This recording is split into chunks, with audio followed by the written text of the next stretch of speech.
You don't get an opportunity to actually build and sustain healthy relationships at work when you are busy.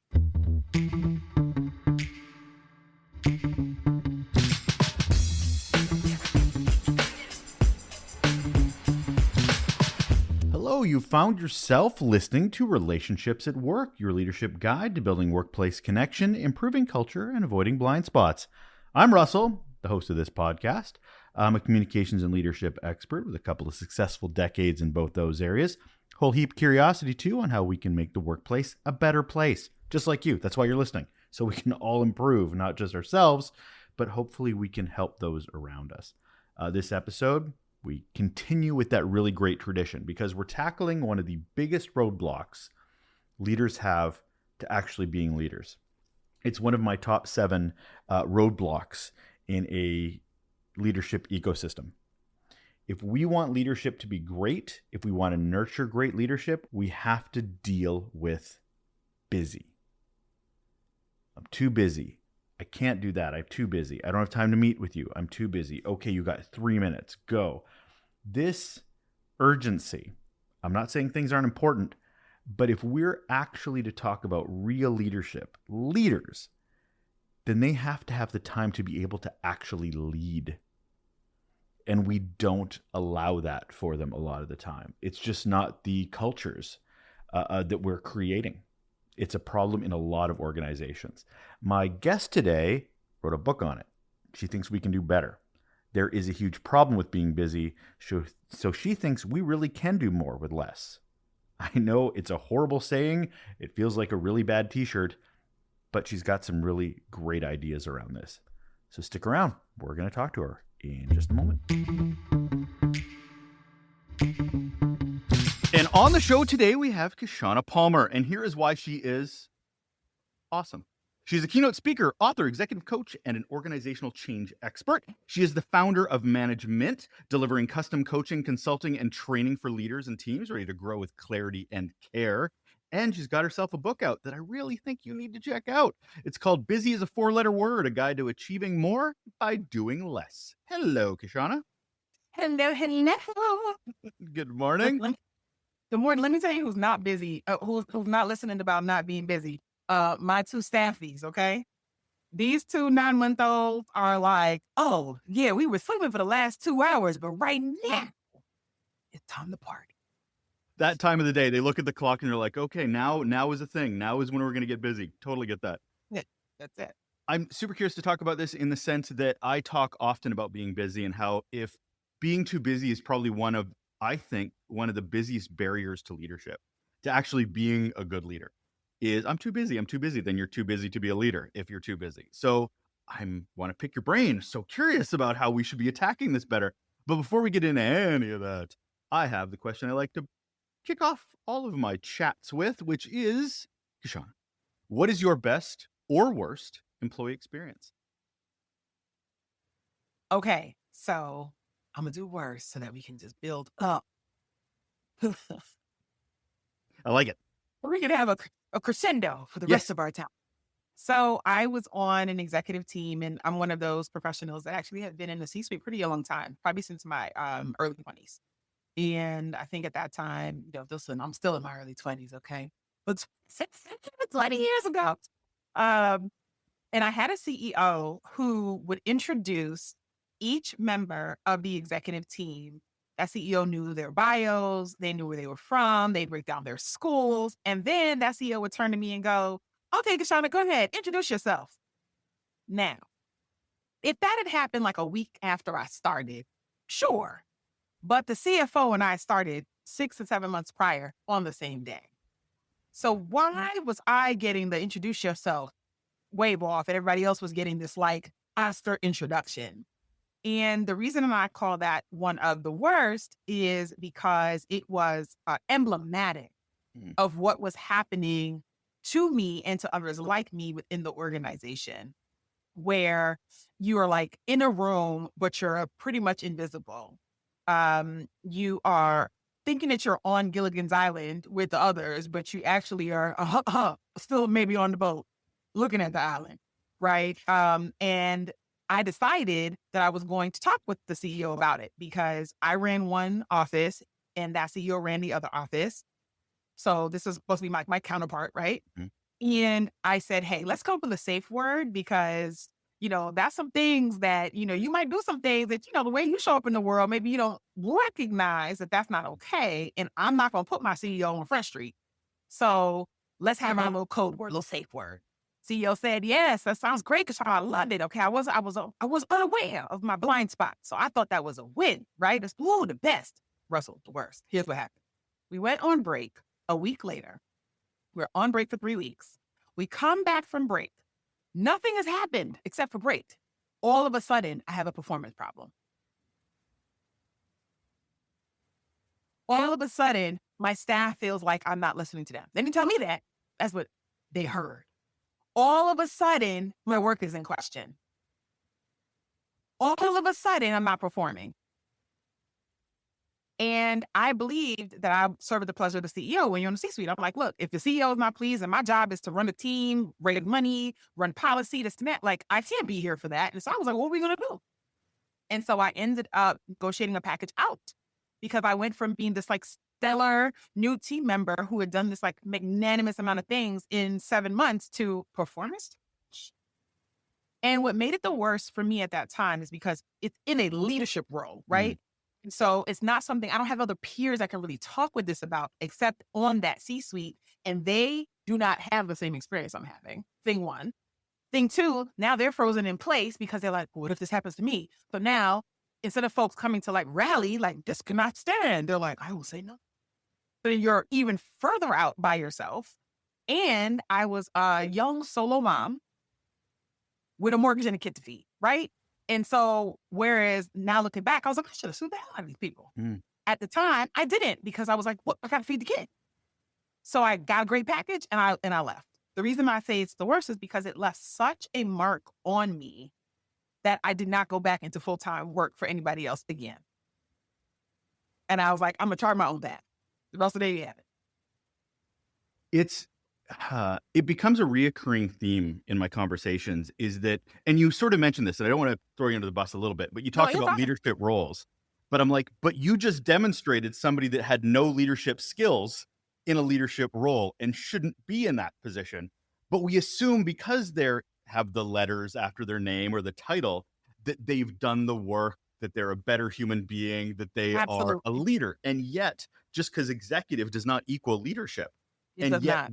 but we default to assume it is, and it becomes this reoccurring problem because they're losing great staff because of that behavior. Because So what did you 100%. take with you? I mean, if you're like, I'm out, I'm not reporting to anybody ever again, what did you take with you? Is it pretty much, was it, and not to sound horrible, was it sort of like, I'm getting jaded now. I'm off, you executive types, because of this one experience? So jaded.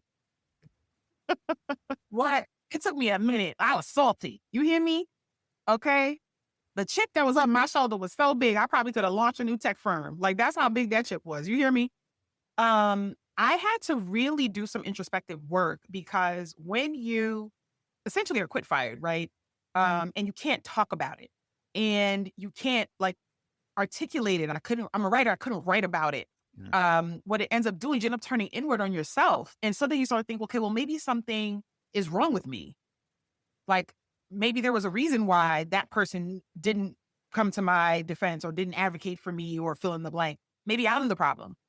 And so when I launched my practice, I stayed as far away from those types of things as possible. And I did this thing where oftentimes I think leaders and folks who are in positions of leadership do is that I started to lean into my skills area. And for me, skills are things that you learn to do that you get paid for. And we often hire for skills where I think now what we really need to be looking at are talents, things that come easiest to me. And then I can decide if I want to monetize them. And if you're in rare air, you're gifting, and those are things you're born with, and you can decide to monetize them or not. And most of us never either hire for those things, nor do we actually get to live fully in those things. And so the shift for me was like, wait a minute, anybody who works for me moves up into leadership roles, Mm. has stayed in the sector, days in the business, invites me to their weddings and asks for a resume and references 10 years later. Right. I might be doing something right.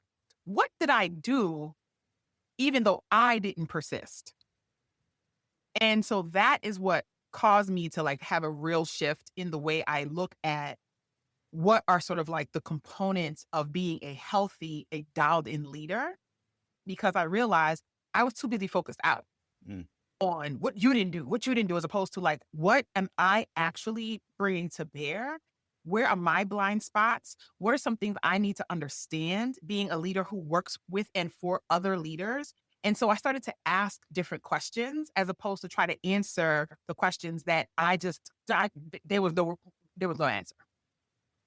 Wouldn't that be amazing to have a performance review? They're like, how many weddings did you get invited to this year? Like, just sort of like, Listen, I just want folks to know that is a litmus test. And I remember it during the is. pandemic, I said it on the other side of it. And I was like, look, I said, if during the pandemic, when everybody was doing Zoom baby reveals and weddings, if you didn't get invited to your team's fill in the blank life event, they don't like you. Yeah. Okay. You Yeah. are not it. And the number of folks who would like send me notes like, I think I'm that person. Do you do coaching? I don't think I'm likable. You're probably not. Yeah. Like, Yeah. I just think like that is actually a thing. To me, that is a KPI worth measuring. Oh, it absolutely is. It's the humanity piece because we focus, Correct. and again, back to the confusion of executive equals leader, which is not the case, but Yep. deliverables, delivery, profit, equals leadership. Again, not the same thing. Not But the same. so that leads me to my first question because I love definitions. I hate confusion because clarity is key in the organization, and we're not great at it, as we've kind of illustrated around leadership, around what success looks like. So we're going to talk about being busy. Yeah. And this may seem obvious to anybody asking, but I'm kind of curious as to how you define being busy when it comes to the workplace. I think being busy as it relates to the workplace is when you are so focused on other people's stuff that you do not take the time to slow down to really focus on the stuff that you need to do to move the needle.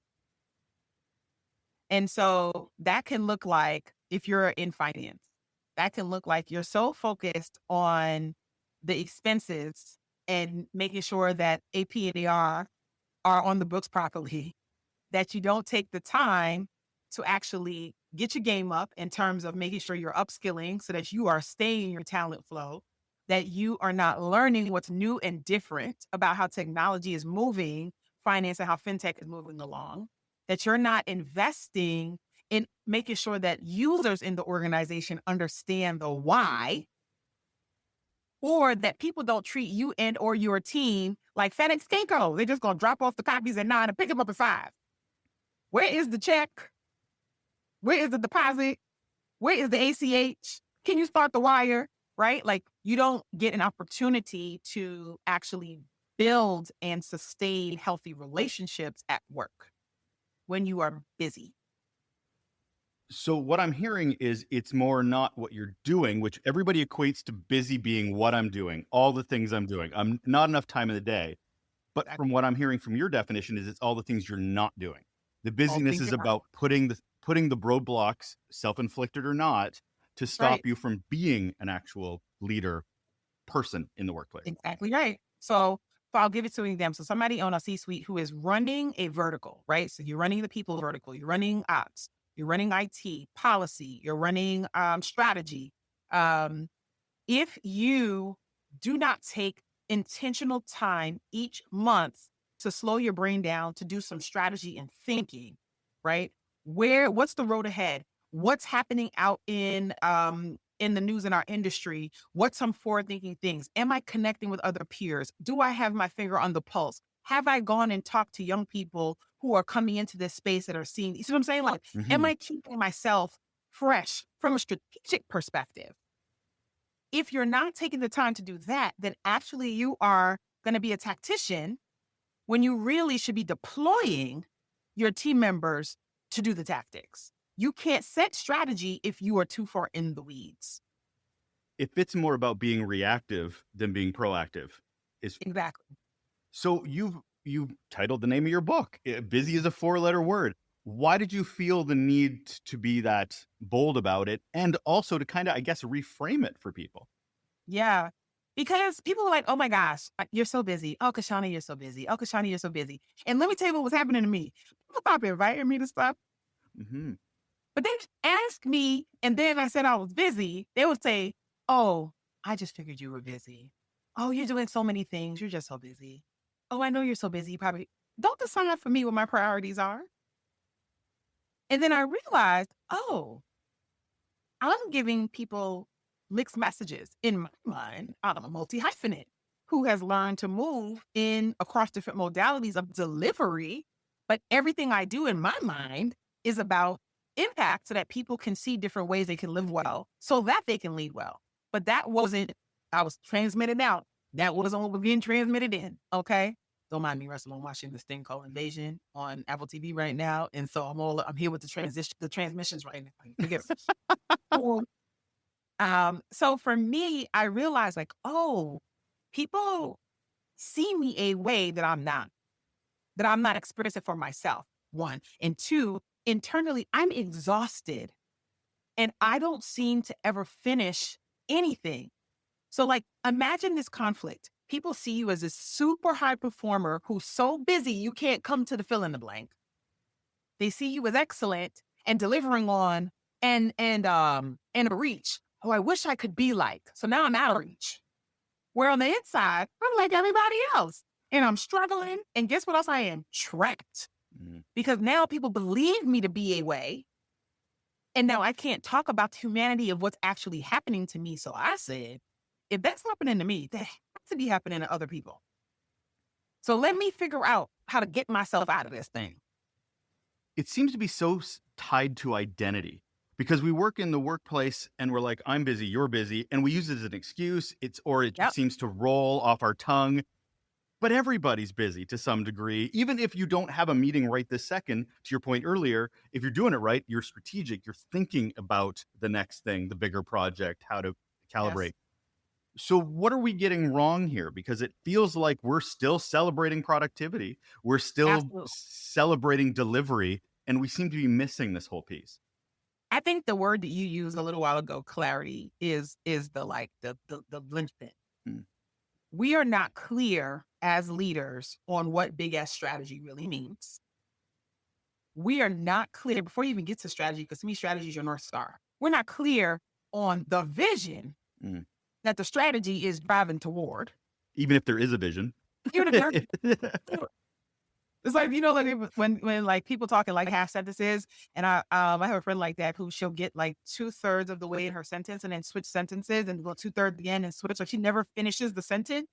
But it's like this interesting language. I've known it for a long time that I can follow now. But can you imagine if you're sitting in a team meeting and your leader is just giving you word soup and you're supposed to go, I'm smart. I'm learning. So you pretend like you know what they're talking about, but Mhm. you have no damn idea. They don't know neither.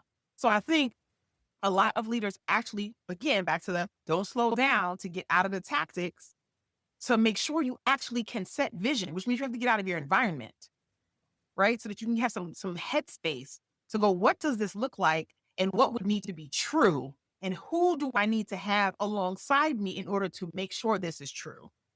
To then be able to have the people, the who's, to help you with really refining what that strategy should be, and then having leaders who understand how to deploy little s strategy so that they can get the stuff done.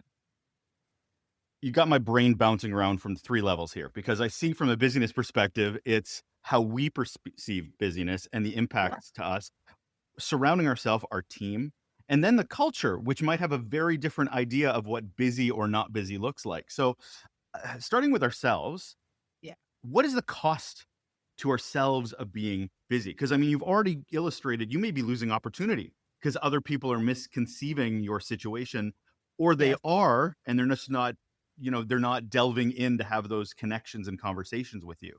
So I'm just thinking it from a mental health and well-being standpoint. Yeah. I think a lot of us, and I will speak for folks, so I'm a Gen Xer, came into the workplace under boomers. right? Where you show up early, you leave late, you don't complain, you figure it out. And then if you're parenting, then if you were a latchkey kid of the 80s, or you were a young person in the early 90s, right? Like you were find a way to make a way, figure it out. Doesn't matter what your socioeconomic background was. You on your own. Okay. Then we have these babies, and what are we doing? Helicopter in on the heliopad for everything. So we create this environment where we are fostering an air of like mediocrity to the people who we're supporting. And I put that in quotation marks. I would actually say helping. And then I'll go one step further to say that are we actually helping them? So what happens is that we end up having dis-ease in our own bodies. So our mental health takes a hit because depending on what generation you are listening to this, you might have been taught not to complain. Look it out. Figure it out. If you came into the workplace and you got tossed into the deep end and that was your onboarding, it is really hard to let go of that way of being. And everywhere you go, there you are. So if you got tossed into the deep end as a kid, and then you got tossed in the deep end when you went on your academic journey or your vocational journey, and then you got tossed into the deep end when you started your career, let me tell you what you're doing. You're still swimming in the deep end right now. It doesn't matter if your heart's failing. It doesn't matter if you're at risk for stroke. You like, I'll get to the doctor next week. I'll do this next week. I don't have time for that. And you are modeling that it is okay to not take care of yourself.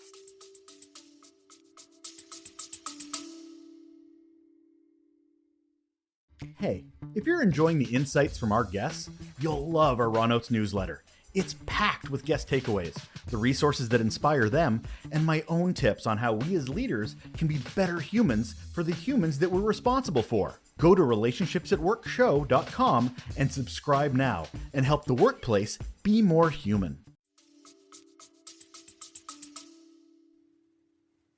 So are we needing to reframe here? Because you talk about, I'm a Gen Xer too, and it was all about complaining. You get it. You mask.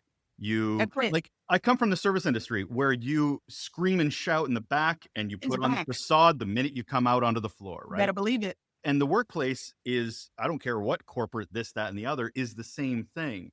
So is it a reframing exercise? Because I'm thinking if we don't call it complaining, if we call it constructive feedback, if we call it like, how can we better improve the organization by not calling it complaining? What are your thoughts? Yeah. I'm seeing this as almost a communication exercise in some way. So for me, that's one of the things in terms of rethinking stuff. You have to like reset your baseline. And so that's why having vision is really important. Mm-hmm. That's why naming, if you don't have it, and we're in a position, or we're in a point of inflection, right? That's why being able to say like, what are our actual assets? Our human assets in terms of like, what do we have on team? Where are we strong?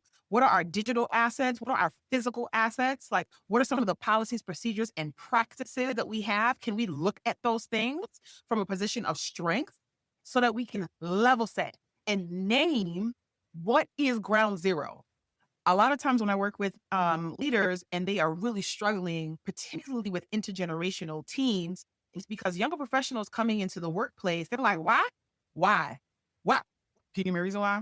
And they're like, further, actually, don't give me a reason why. Let me tell you my why. Let me tell you out. We raised those young people. Hello? They're doing it to us at the house too. Okay, just to be clear.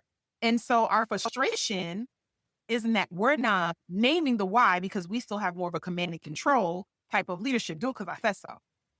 Right? I don't have to have a reason. I don't have to have clarity. I don't have to read you in. Right? You can be over your skis, you're on your own.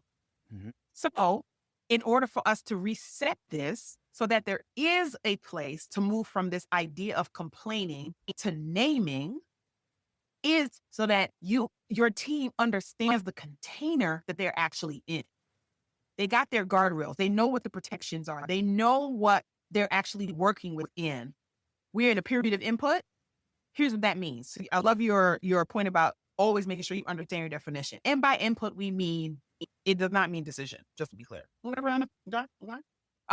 And giving people space to move through what they're thinking about, what they're recognizing, what they're actually living with, and taking that data in because, hello, friends, you are in a relationship with your team, whether you like it or not.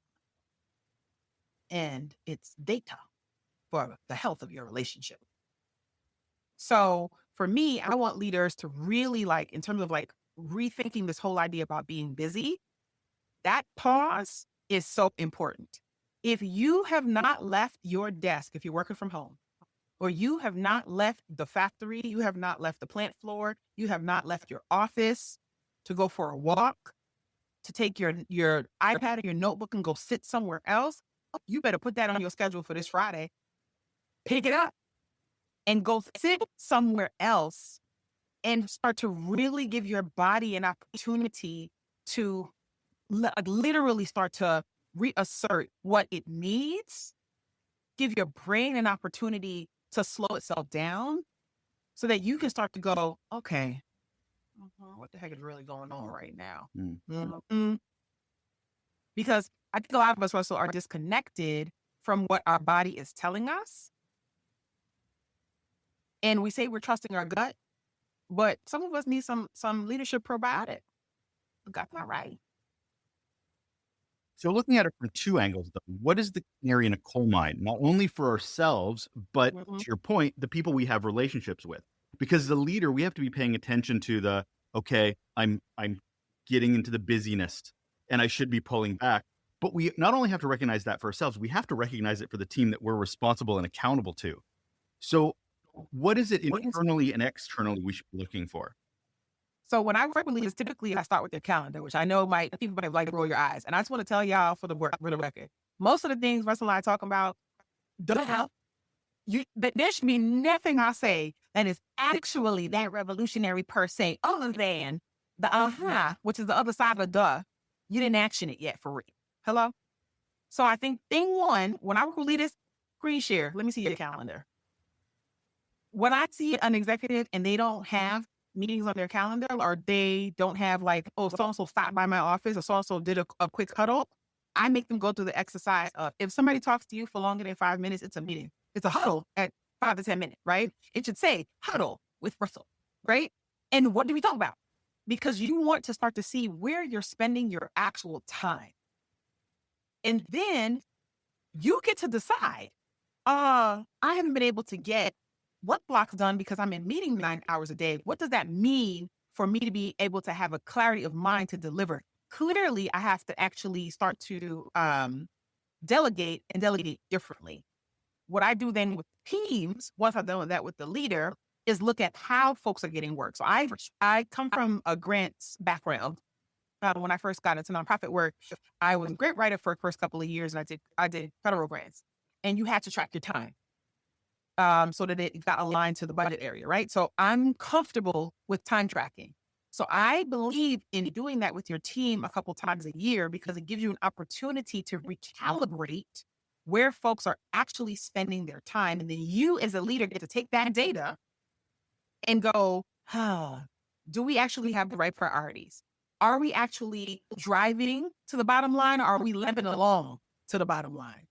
Are we burning on our people to get to these outcomes? What can we do differently? Then you can bring your team back into those conversations. So really looking at the tools we already have, starting with yourself, to start to see what is the data telling us about how we need to operate moving forward so that we can do something different. Because the answer typically is in the room. The answer typically is in the room for me. So I think like, I don't know, that to me is one of the simplest things I do. Can I see your calendar, please? And they're like, my calendar. It's like a sin. Calendar. Yes, but I would like to see it. Oh, you didn't put that you went for a walk? Oh, you haven't eaten in 3 weeks, you know. Anyway. Well, it's so, I mean, I love the idea of being obvious. I love the idea of just going, well, let's use the tool that we all look at every day. Are you a leader or a cog in your wheel of like, are you following your calendar around or are you leading your calendar? Much different perspective of this. 100%. So 100%. what kind of conversations do we need to have? Because Yeah. in a diverse workplace, as a Gen Xer, you may be leading boomers. Or a millennial leading Gen X's and boomers that have a different perspective of busy equals success. Correct. And you're coming in this, doing your self work, understanding that calendar is the canary in a coal mine, as it were.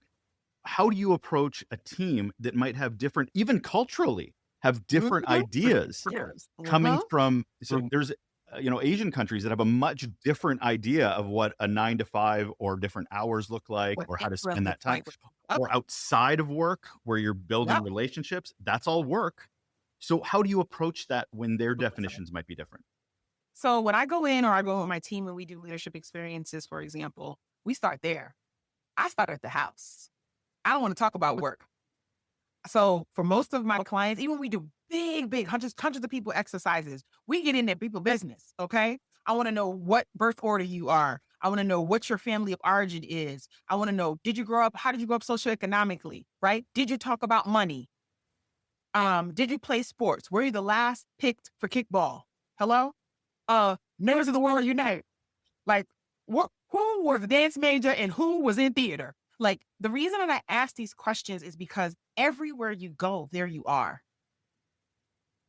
And it helps me, and I'm a Clifton Strengths coach, so it helps me to leverage whatever assessment tool, whether it's Clifton Strengths or it's DISC, or it's ILS, whatever it is, to then take like the reality of people's lives and create sort of like an interpersonal heat map that now we can start to talk about. Now we start to talk about commonalities and themes. Now we can start to help people understand one another through the lens of.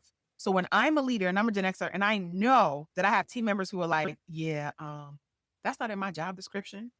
It makes it easier for me when I come in to go, here's the cheat sheet of how to work with me well. And as a leader, people got to know how to work with you. And then you've got to know how to work with your people. So for the folks who are like, that's not in my job description, on the inside, I might be like, the hell, it isn't your job description. This chat on the 15th and the 30th, like that is my internal dialogue. I'm not going to lie to y'all. Externally, they might see it in my face though. So there's somebody who hasn't worked with me yet. Because like people who work with me will not say that out loud twice. Externally, I'm like, there, right? Also, your job description is actually supposed to be an umbrella of responsibilities, not a ticker tape of tasks. And most people write them as this long ass to-do list. Mm-hmm. It's where we get it twisted. So then I got to bring you back up. You're right. Let's look at your work plan though. Let's look at what success looks like. Are we on the same page? Let's look at what it's going to take for baseline. That's to say you showed up to get the paycheck that you signed up for. And now, what does it look like to move up? So we get to have different conversations. For my team members, and I actually was a 21-year-old with boomers on my team. Let me just be clear that I had to manage. And so for me, I understood instinctively that there was a little bit of deference that I needed to have in terms of how I worked with them that grew to serve me so well. Because I understood, these folks are going to be here for their 35 years and they're going to get their pension and they're about to go. And so no one's leaving. So I'm not trying to move up the ladder. I'm trying to learn what I can so I can expand my capacity so I can move on. And I need folks in my corner who are going to champion me to do so. And so the way I ask questions became about that, right? Like that knowledge share, that transfer, that learning from stylistically, that savvy with politics, the being able to understand how to navigate in corporate spaces. So instead of it being like, why is it like that? Mine was like, ooh, I'm very curious. Is my life? So I want managers and people managers and leaders more globally to get curious about your team members. Get curious about the makeup of your team. And I think that I grew up, I came in, I'm sure you did too, into the workplace where you don't talk about religion, your family, or politics. But if we talk about my earlier statement, everywhere you go, there you are. All there in the things we don't say. We mentioned this earlier about boundaries, and I can hear people listening to this going, okay, sure, we'll create and affect the organization, the team that we're in, but I live in a culture where you don't get to say no based on X title, based on where you sit in a hierarchical chart. So as a leader, am I empowering my team to go yes and? Or are they able to say no? Like, where is the boundary to boundaries? I think that, so first of all, to me, boundaries are an invitation to how people get to be in community with you and in relation with you. Those are things that you decide internally are go, no go. Rules are the things for other people, Mm. right? And then as a leader, you create, and you hear me say the guardrails for your organization, for your team. And if you think about guardrails, friends, for those of y'all who have gone bowling and you see the little people, when they learn how to bowl, the bowling alley, I did not know this when I was learning to bowl, has a little thing, you press the button, and on the sides come up these two plastic guards Hmm. that make sure no matter where the ball goes, let me tell you what it does. Get down the lane and it hits a ball. Your job as the leader is to ensure you put things in place that no matter where that darn ball goes, it is going to hit those pins. And so if you grew up in a culture like I did of guessers and not askers, and so you grew up in a guessing family where you're expected to know. If you find yourself saying internally, well, they should just know, boop, pause. Probability is high you grew up in a guessing family, right? Or culture, or both. And that you're dealing with someone who you don't know if they're a guesser or an asker or grew up in that family. So that's your opportunity to pause and ask. Because if you understand how people come into their workspace, that's an opportunity to build that relationship. Then you get to say, oh, this is a yes and, or a no, here's another alternative. So if you want to move to a type of leadership style where you get your team members get to experience yes and, you have to model what that looks like and you have to explicitly name it. I would like us to try it this way because I've noticed that. Y'all are telling me no by not doing stuff or doing it late or doing it incorrectly or doing it half-assed or whatever the thing is, right? You're telling me yes and by taking forever to finish on the thing I told you to do with another pathway, and then I'm so exhausted by y'all, I said, go ahead anyway. So your behavior is already doing the thing. I would just like us to name it up front and codify it so that we can keep it on First Street. I think we've lost the meaning of words like leader, because the whole point of being a leader is you lead somebody. You don't go, there's the North Star. You go figure your own way there. No, you have to lead them there.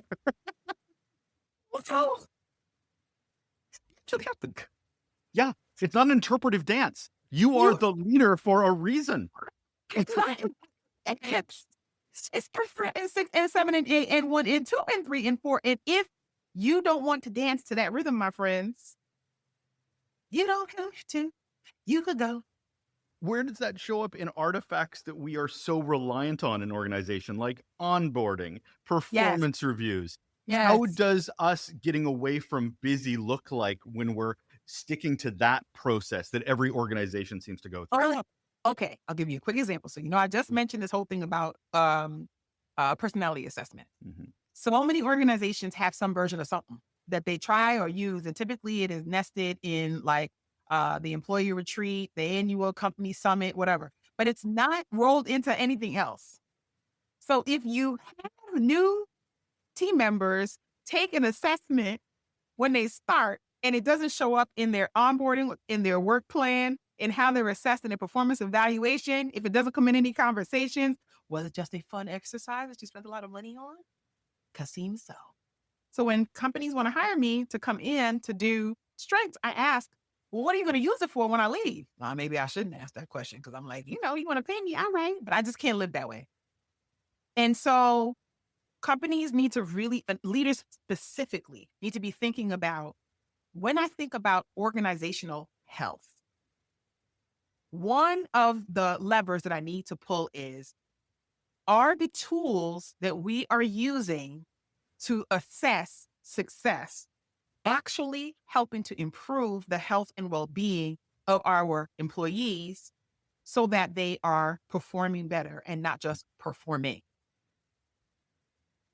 I don't want tap dancers. I would like synchronized swimming though, a little bit different. Back to you. I want to interpret dance. So if you like an assessment, take the time to make sure that that tool will actually work for the different types of generations that are in your organization, the different types of people. We get our demographics mostly when we join an organization. Take a look at that stuff with your people team and then make sure that you work so that those things fit together. And then as the executive leader, talk about why it's important. Talk about how you use it at work. If you really want to be brave, talk about how you use it at home. You will find that adoption will go up because people are curious, nosy, if you will. about what makes others tick, and then work with your people team to tie that into how we change and shift the culture, a set of behaviors in our organization.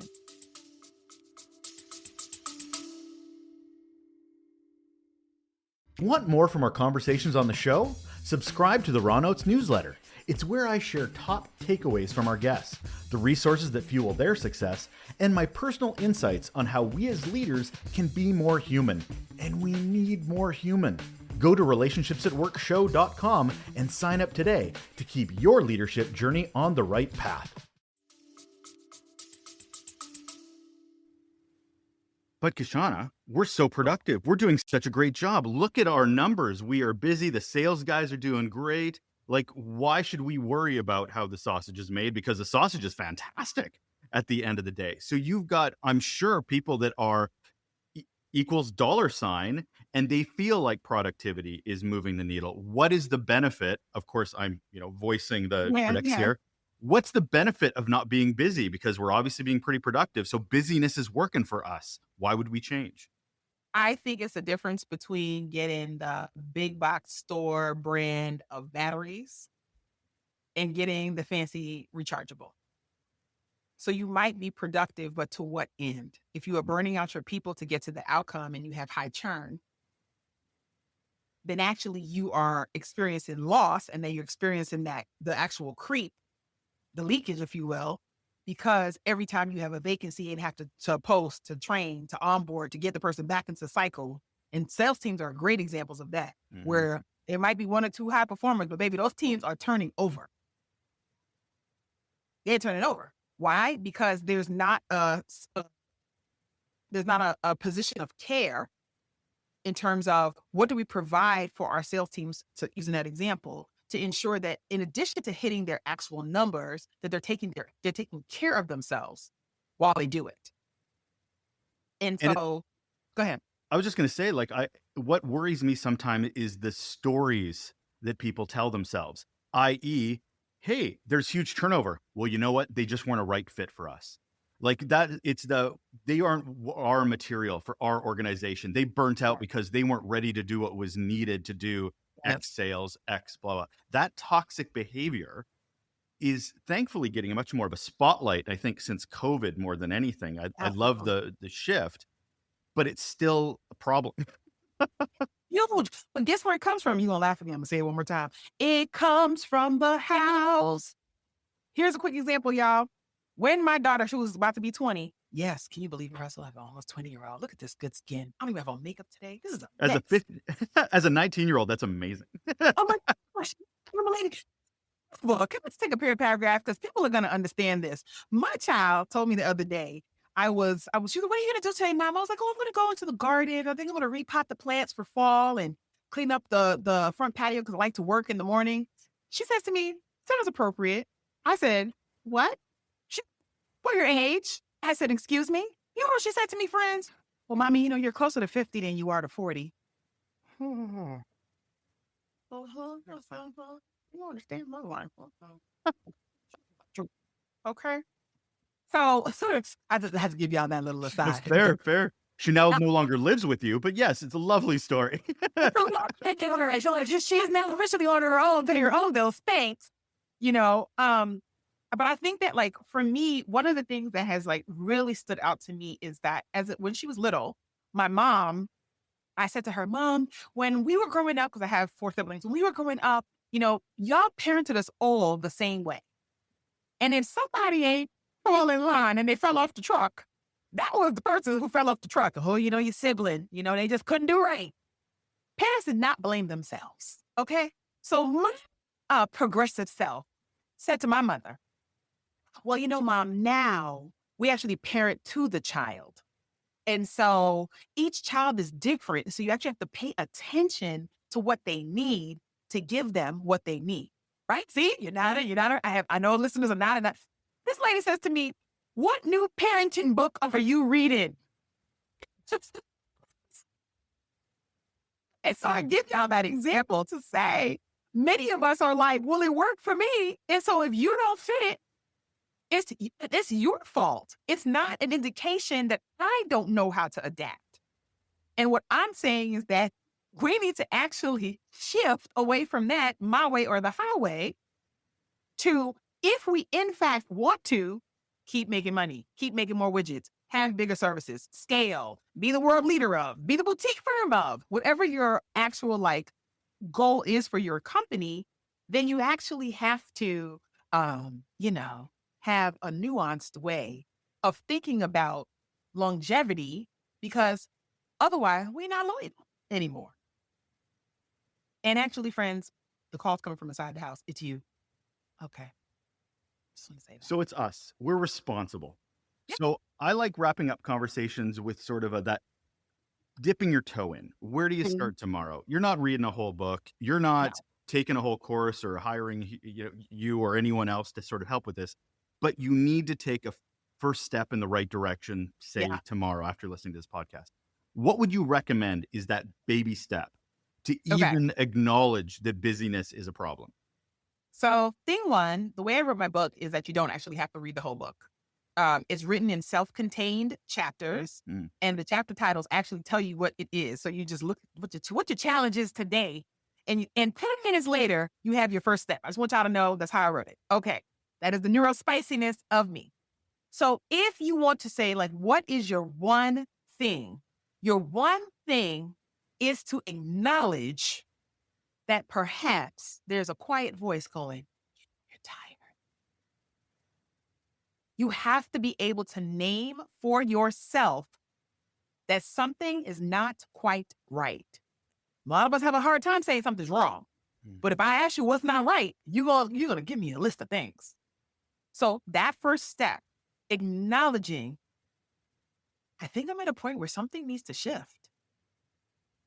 Sit with that feeling. Sit with that. Sit with it for a couple days, y'all. Let it come to you for what it is. Then I want you to focus on what I call my 5-star wellness plan. I'll give it to you in a minute. Your physical health and well-being, your emotional wellness and well-being, your spiritual wellness and well-being, if that's your jam, your financial wellness and well-being, and your community wellness and well-being, who you surround yourself with. So that's your crew at work, that's your crew at home, that's your crew in your community, right? Of those 5 things, think of those as dominoes. Which of the 5, if you knocked that over, would knock over the rest of them? For me, in this season of my life, Russell, it's my financial wellness and well-being. That is the thing that I had to knock that over and focus in because it affects my mental health. It affects my spiritual life. It affects my physical health, and it is affecting my community because I ain't going out. You see what I'm saying? So if you as a leader are able to go, hold on, let me just do a gut check. Which of the 5 do I need to focus on so that the other dominoes will start to fall?